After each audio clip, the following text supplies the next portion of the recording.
గాంధీ భవన్ లో అనుకోకుండా కలిశారు జగ్గారెడ్డి, మైనంపల్లి హనుమంతరావు, ఎమ్మెల్యే రోహిత్. మైనంపల్లి రోహిత్ ని ఉద్దేశించి ఎన్నికలపై సూచనలు చేశారు జగ్గారెడ్డి. ఫస్ట్ టైం గెలుపుని మర్చిపోండి, సెకండ్ టైం గెలిస్తేనే రాజకీయాల్లో నిలబడతారు అంటూ రోహిత్ కి సూచించారు జగ్గారెడ్డి. సెకండ్ టైం ఎమ్మెల్యేగా పోటీని ఫస్ట్ టైం ఎన్నికగా భావించి కసితో పనిచేయాలన్నారు. రెండోసారి గెలిస్తే అదే పెద్ద బ్రేక్ అంటూ రోహిత్ కి సూచించారు.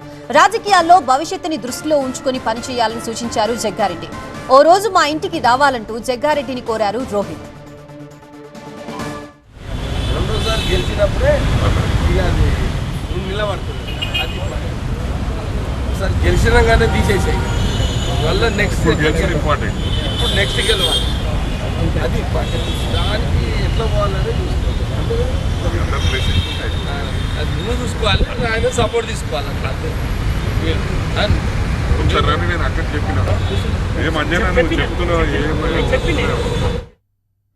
గాంధీ భవన్ లో అనుకోకుండా కలిశారు Jaggareddy, Mynampally Hanumantharao, MLA Rohit.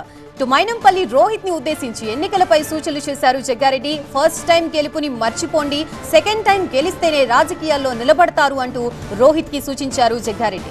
Second time ఎమ్మెల్యేగా పోటీని ఫస్ట్ టైం ఎన్నికగా భావించి కసితో పనిచేయాలన్నారు. రెండోసారి గెలిస్తే అదే పెద్ద బ్రేక్ అంటూ రోహిత్ కి సూచించారు. రాజకీయాల్లో భవిష్యత్తుని దృష్టిలో ఉంచుకొని పనిచేయాలని సూచించారు జగ్గారెడ్డి.